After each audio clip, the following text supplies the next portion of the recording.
Olá, meus amores, vamos para a nossa aula de português dessa semana e hoje nós vamos ter dois conteúdos. O primeiro, esse aqui, no nosso livro de produção de texto, e o outro também é uma leitura para interpretar o texto, que é lá na página 148 do nosso livro de português. Então, vocês vão pegar esses dois materiais, certo? O livro de produção de texto, vocês vão abrir na página 21 e hoje nós vamos estudar sobre as histórias em quadrinhos.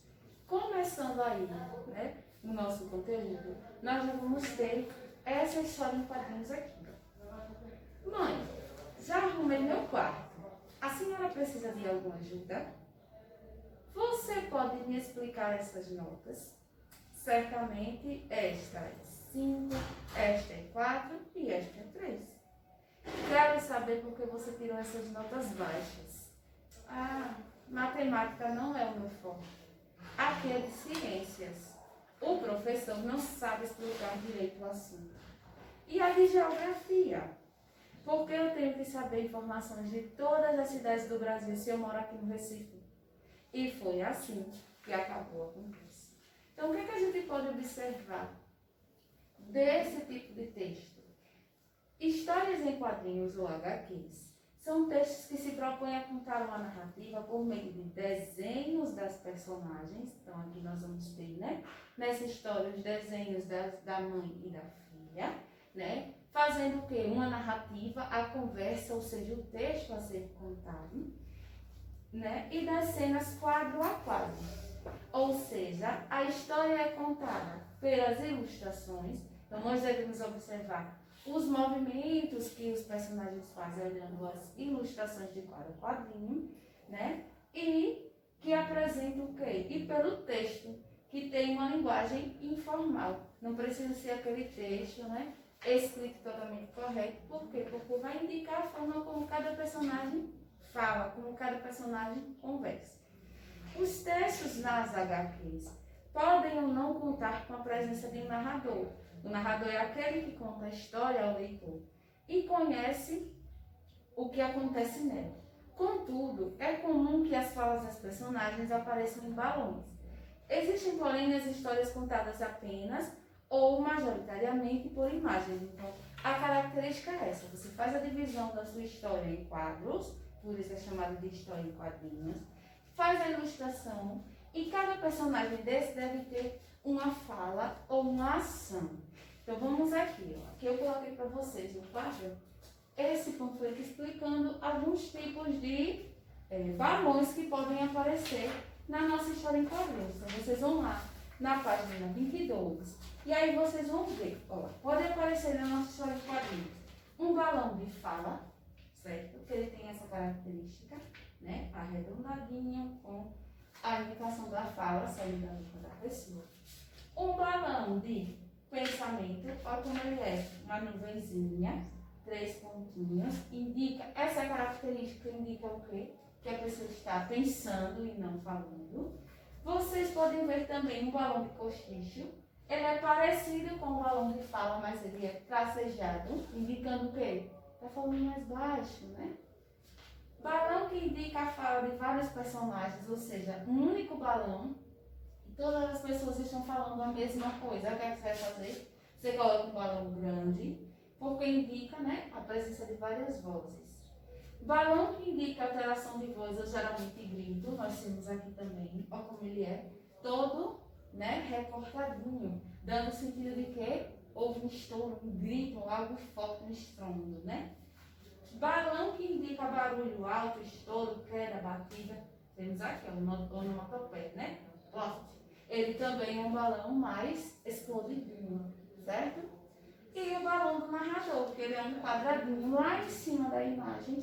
Geralmente nós vemos um quadrado, um retângulo, escrito, né, um texto em letras maiúsculas. Aí diz, um sapo na lagoa. Isso não é o personagem falando, isso é o narrador contando a história. Atenção! Não há uma regra e o traçado dos balões é feito pelos quadrinistas, de acordo com o tipo de desenho que ele fez. Atualmente, as histórias em quadrinhos são bastante populares e há no mercado uma variedade, ou seja, vários tipos de história, que atende a todos os gostos. Histórias dramáticas, de humor, adaptações de livros clássicos, autobiografias ou biográficas, histórias de aventura e etc. E a leitura de uma história em quadrinhos é muito interessante, né? Porque você se diverte vendo as figuras, você consegue, né, também imaginar aquela situação, vendo os personagens e a fala dos personagens. É uma leitura muito interessante. Vamos responder na página 23, certo? Para analisar esse gênero textual. Primeira questão. Você tem o costume de ler história em quadrinhos? Se sim, quais são as suas favoritas? Então, quais tipos de história em quadrinhos você costuma ler? Quais são os personagens ou qual é o nome dessa história em quadrinhos? Você vai responder sim e dizer quais são as que você lê. Se você não lê, pesquise, procure, aproveite o tempo que estamos tendo agora para fazer essa leitura. Número 2. Releia a história da página 21 e responda as questões. A história tem caráter cômico, ou seja, ela é engraçada? É engraçada. Por que ela é engraçada? No segundo quadrinho, o que é que a mãe pede à menina? Ela diz o quê? Você pode me explicar estas notas? Aí a menina vai lá e diz, certamente esta é 5, esta é 4, esta é 3. E não é isso que a mãe quer. Só que a menina já está buscando o quê? Uma forma, né, de desviar o assunto. Então, no segundo quadrinho, a mãe pede para que a filha explique as notas e ela começa a explicar os numerais. E quando ela tenta explicar o porquê daquelas notas, aqui se torna, né, mais engraçado ainda. Ela diz que é porque a professora não explica direito, que ela não precisa conhecer outros lugares se ela mora só em Recife, que, né, matemática não é o forte dela, que ela não gosta. Ela propõe argumentos para tentar, né, enganar a mãe.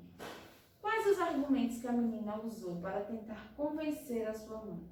Ela diz que matemática não é o seu forte, o professor de ciências não sabe explicar, né, e que não precisa conhecer outros lugares porque ela mora só em Recife mesmo. O que a criança quis dizer com? E foi assim que acabou a conversa. Olhando a imagem, né, voltando lá na nossa história, no último quadrinho, como acabou a conversa? A mãe aceitou os argumentos dela. A mãe não aceitou os argumentos dela e a pôs para estudar. Ou a mãe gostou dos argumentos dela. O que aconteceu? Foi assim que acabou a conversa. Se não houvesse a imagem, nós saberíamos de que maneira? Não. Então, olhando a imagem, a mãe não aceitou os argumentos e colocou ela para estudar. Você já vivenciou situação semelhante? Caso sua resposta seja sim, relate brevemente a sua experiência. Já aconteceu algo parecido com você? Como foi? Você vai escrever aí na letra D. Na página 24, o que é que vocês vão fazer? Vão usar esse espaço aqui, ó, para criar uma história em quadrinhos. Primeira característica, o que vocês vão fazer? Vão dividir, né, esse espaço em quadrinhos. Depois vocês vão pensar em o que é que vocês vão escrever. Vai ser uma história de quê? De humor, de drama, de terror, de aventura. Escolha a história que você quer contar. Depois que você tiver dividido os espaços, né, você vai pensar nos personagens que vão fazer parte dessa narrativa, que vão fazer parte desse texto, tá? E vão caprichar nas cores, nos desenhos, nas formas que vocês vão usar, certo? Se preferir, você pode escrever um pequeno texto antes de você transformá-lo em história em quadrinhos, porque cada personagem tem sua fala. E aí você pode imaginar uma história na floresta, por exemplo, que cada um vai falar e vai anotando ao lado, para somente depois você colocar cada fala em um balão. Lembrando, né, você pode usar variados balões, balão do pensamento, balão de fala, balão de grito, certo? Balão de queda, né, de barulho forte, de estronho. Caprichem na criatividade e elaborem a sua história em quadrinhos. Essa correção, essa atividade, eu vou, né, pedir a foto a vocês lá no nosso grupo para que eu faça a nossa correção, certo? Então, faça bem caprichado, bem bonito, que Eu vou querer ler e ver essas historinhas de vocês. Agora, vocês vão pegar o livro de português e vão abrir na página 148, certo? Página 148, 148. Vamos lá? Construindo a leitura. O asno, a raposa e o leão. Nós vamos ler mais uma fábula, né? Vamos continuar trabalhando com esse tipo de texto. Fábula. O asno e a raposa fizeram um acordo em que um protegeria o outro dos perigos. Pacto formado, e assim entraram na floresta em busca de alimento. Não foram muito longe e logo encontraram em seu caminho um leão. A raposa, vendo o perigo iminente, aproximou-se do leão e lhe propôs um acordo. Combinou que o ajudaria a capturar o asno, desde que lhe desse a sua palavra de honra de que ela não seria molestada. Diante da promessa do leão, ele estaria em segurança e convencendo-a a entrar. O leão, ao ver já garantido o asno por estar encurralado na gruta, deu um bote e agarrou a raposa. Mais tarde, quando estava com fome, voltou e atacou o asno. Moral da história, que é outra característica das fábulas. Além dos animais que desenvolvem as ações humanas, né? Em toda a fábula, ao final, nós temos uma moral. Não dê confiança aos falsos amigos. O vocabulário diz que encurralado, né? Quando o asno já estava encurralado, ou seja, ele estava sem saída. Gruta é uma caverna. Iminente, ela sentiu o perigo iminente, o perigo estava muito próximo, era imediato. Molestada, ela não queria ser machucada. E pacto é acordo, né? Quando o asno e a raposa fizeram um pacto, ou seja, fizeram um acordo. Página 149. Qual foi o acordo entre a raposa e o asno? Eles seriam o quê? Um protegeria o outro de todos os perigos. O que o asno e a raposa encontraram em seu caminho? Assinale corretamente. Uma cobra, um jacaré ou um leão? Isso, o título do texto já nos diz, né? O asno, a raposa e o leão. Então, vocês vão marcar um X no leão. A raposa fez outro acordo com o leão.